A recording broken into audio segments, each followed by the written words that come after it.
Okay, I think we're rolling. All right. So we'll start off with the Star Wars kid.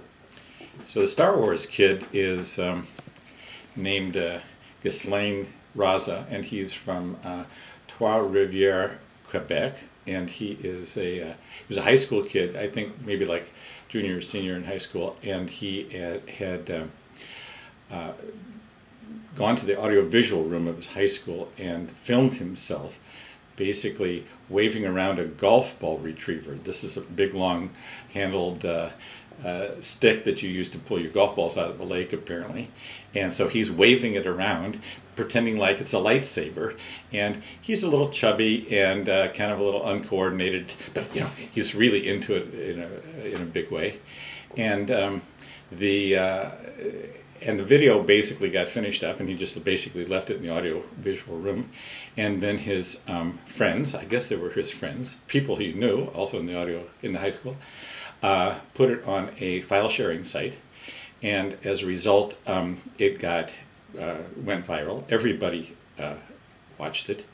And at one point, it's estimated it's really been viewed over 1 billion times at this point, which had a disastrous effect on the kid. I mean, it was viewed by millions and millions of people immediately. And so he needed therapy. I mean, it was really crushing to be sort of uncoordinated and out there and people laughing about it and all these riffs on his idea, on his behavior. And so the effect was he needed therapy, and his family sued the parents of the children who had put it on the file sharing site. And that was resolved out of court as it happened, so no one quite knows whether $250,000 actually changed hands, which was the damages in the suit. Interestingly enough, Canada has a very strong privacy law, but this wasn't actually brought under privacy rules. There was a different complaint, basically harassment kind of thing. So put it in harassment.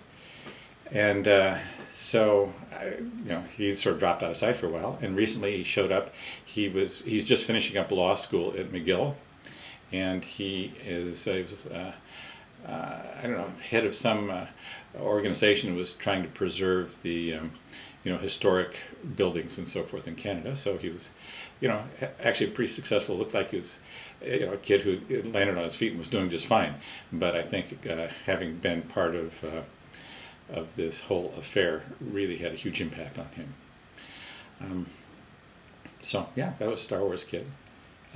There's Numa Numa Guy. That's another one of these viral cases. So this was a guy named Gary Brosma who sang the song. It was Ozone's Romanian title track called Dragostea din Te, or I think it's how you say it. I mean, I don't know, Dintage or something like that. Anyway, it's he's basically sitting in front of his computer, sort of as I am doing right now, only he's waving his hands and making these really exaggerated motions as he lip syncs the song.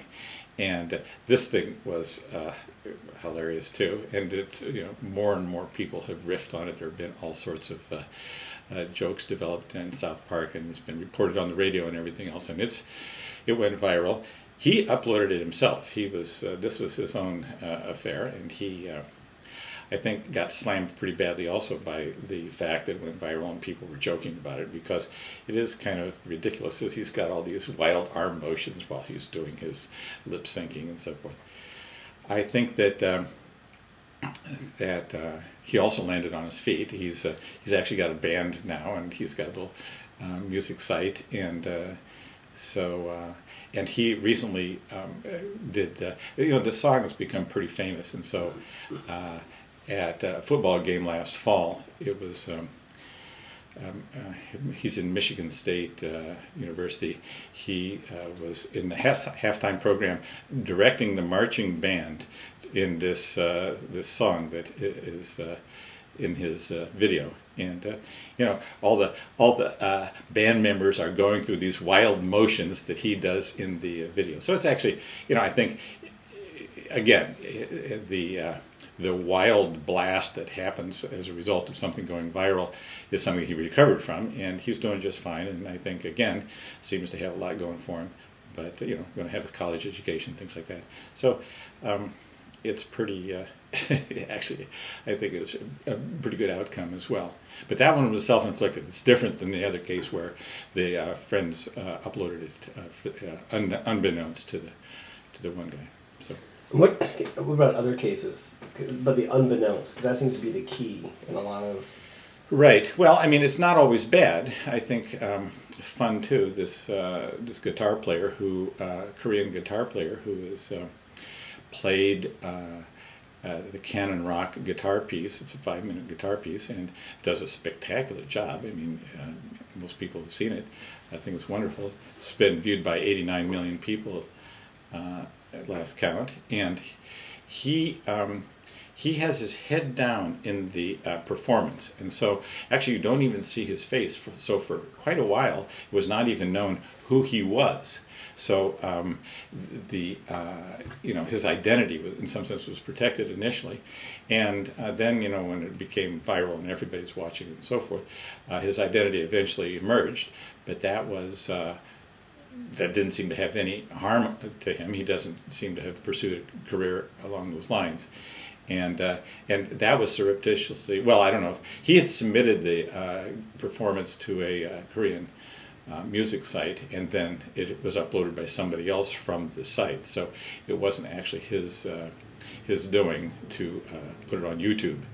But so not everything has disastrous outcomes, but they become incredibly famous, and zillions and zillions of people have tried to reproduce this Canon Rock as well as he does, and it's pretty spectacular. So they haven't, in my view, necessarily measured up. So, well, but there's lots of them.